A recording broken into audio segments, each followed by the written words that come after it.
Big Area 650 here, and today we're going to talk about the different types of ACRs on the market. The ACR is a modular rifle that was designed as a replacement for the M4. During the development of the adaptive combat rifle, there was essentially 4 different variations, all of which have a airsoft counterpart. The prototype of the ACR was originally designed by Magpul and was called the Masada. Everyone remembers the first time they saw the Masada was on an episode of Future Weapons with a young Chris Costa. During this episode, we saw the first iteration of the Magpul Masada. It was then in 2009 that Magpul PTS, a company owned by Magpul which makes airsoft products at the time, would be making an actual airsoft product of the Magpul Masada. It would actually match the actual Masada that was going to be produced, which is now known as the Bushmaster ACR. With high-resolution pictures online and other source materials, a company known as A&K was able to hire an engineering team to actually create a replica version of the Masada from these sources. A&K had originally wanted to license their Masada product, but because they weren't able to actually reach out to PTS, they weren't actually able to license it. I'm going to include the story to the link below, but essentially A&K tried to sell their Masada replica and were running into problems when PTS Magpul was stopping them from trying to sell this unlicensed product. Eventually PTS and A&K got together and they made a license agreement, and Magpul really didn't have too much of a problem because the A&K version of the Masada was a Generation 1, which was very different from the PTS product that was going to be coming out, which would have been the next generation up, which had some key differences to it. So what you got is the A&K licensed PTS Masada, which is based on the 2008 Generation 1 Masada. One of the biggest differences that you'll see from all the ACRs is where this charging handle is located. Instead of being located up front, the charging handle is located above the ejection port. This location of a different charging handle makes it really quick and easy to identify the difference between an A&K produced and a PTS produced Masada.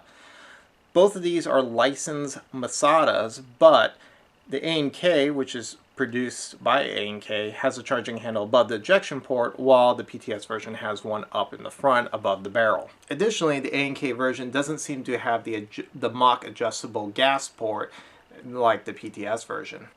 Additionally, because it was essentially reverse engineered from pictures, that resulted in the A&K version to be slightly smaller than the real steel version or the PTS version.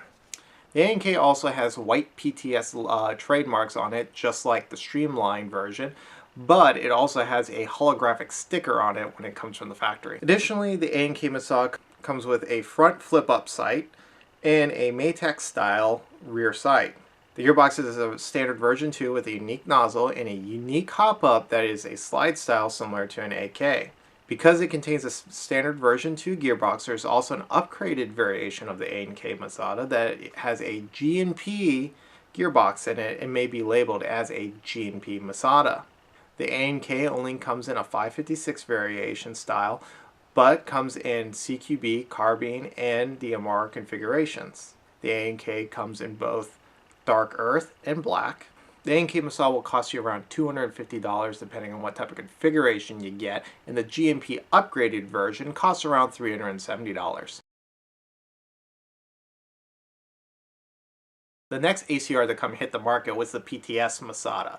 This is produced by PTS in Hong Kong and is based off of the real steel Bushmaster ACR and the last iteration of the Magpul Masada. And this will be the last gun to actually carry the Masada name. There are 3 different major PTS Masadas, one being the standard more pro-line AEG and then the more economy-based Streamline version. Additionally, there is a KWA produced gas blowback rifle that you can purchase, and there's soon to be an ERG version of that gun as well. The standard AEG has been seen sold as either a 556 NATO version or a 762 AK variation. Additionally, you can get barrel lengths in the CQB, carbine, and DMR lengths, and you can also get either a fixed, a folding, or a PRS stock. Additionally, you can get it in a different size polymer handguards or a metal rail. Additionally, all Pro-Line standard Masadas will come with MBUS rear backup sights and a flip-up sight. Something that makes the standard Masada stand out a little differently compared to the other Masadas on the market is that its trays and engravings are not filled in like the streamlined version or the A&K version. If you're looking for a more economy-based Masada, there's also the streamlined version. The streamlined version features a complete monolithic rail and no backup sights. Additionally, the gun's trays are also filled white, unlike the Proline version. Both AEGs are completely compatible with each other, with the glass bowback version only compatible with the handguards and the stocks. The quickest and easiest way to tell the difference between A&K and a PTS Masada is the location of the charging handle. Because both contain PTS trademarks, it can be difficult at first to tell the difference between an A&K licensed PTS Masada and a PTS Masada. But if you know the differences where the charging handle is located, it makes it much easier. The standard AEG comes in black, foliage green, and dark earth, and it has engraved uncolored PTS and make-pull trades on them. These units cost around $510 to around $640 depending on how they are configured. The streamlined version only comes in black and dark earth and made of cheaper but sturdy materials and has white colored engravings. The streamlined version costs roughly around $340. The KWA produced gas blowback rifle is quite easy to tell from the rest because it's a gas blowback and has traits similar to the streamlined version but still has the front flip-up sight like the Proline. These go for around $420. There's one last unique PTS Masada that you might find out there, and that's an AEG version that has been converted to a gas blowback rifle. Beta Project came out with gas blowback rifle conversion kits for the AEG versions of the rifle, so you might see a few of those out there. The PTS Masada AEG does come with a unique version 2 gearbox that has a unique motor cage similar to a version 3 or 6 gearbox and uses a micro switch instead of a standard trigger contact, and uses a unique style hop-up and air nozzle. Make-pull eventually gave up its rights to the Masada design and gave part of the rights to PTS in order to make the replicas, and then to Remington and Bushmaster. Remington eventually made some modifications to the ACR to make it more competitive with the military market. The Airsoft version of this is found by WeTech or WeTech with their design with the MSK. Because the MSK doesn't have licensing from Remington, it is completely void of all trademarks on it. Yet you can get your MSK in several different versions. You can get it as an AEG or a gas blowback rifle. The MSK, like most ACRs, come in black and dark tan. You can get the MSK with a folding adjustable stock, or unique to only the MSK, you can get a buffer tube style AR stock. The MSK also comes in a carbine or CQB length barrel. In stock configuration, the WeTech MSK comes with a Remington-style rail handguard. Now, WeTech makes a polymer handguard that also fits it. It looks just like the PTS one, but they're not interchangeable. The gun uses what appears to be a standard version 2 gearbox. The hop-up does look to be almost like a VFC SCAR dial hop-up. Interestingly, almost all the MSKs, regardless if it's an AEG or a gas blowback rifle, will cost you about $380. Last ACR that we're going to talk about is the ICS CXP-APE, which takes a pretty liberal interpretation of the latest version of the Remington ACR.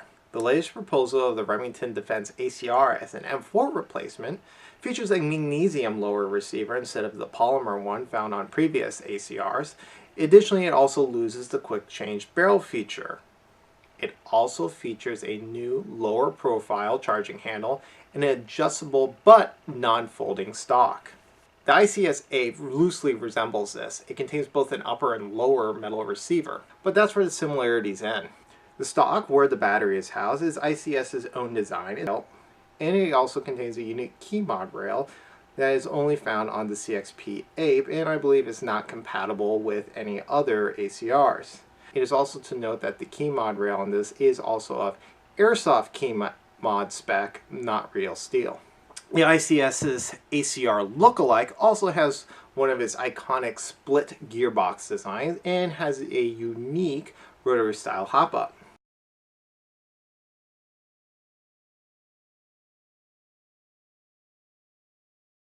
And there we go. There's our ACR comparison. We've covered everything from the A&K, the PTS Masada, the MSKs, and also the ICS-APE.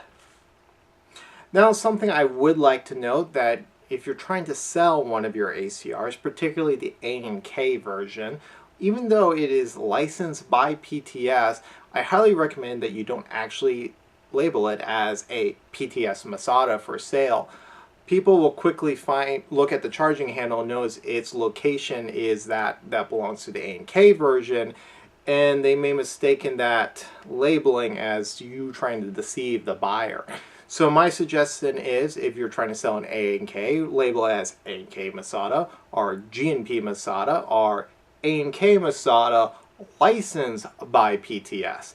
Usually when you use the word PTS Masada, you're referring to the one that is produced by PTS. So that honestly will help sell your gun. So this is Bacon Air 650 here with Crazy Cat Airsoft. I hope you found this guide to be educational and helpful, and have a good day.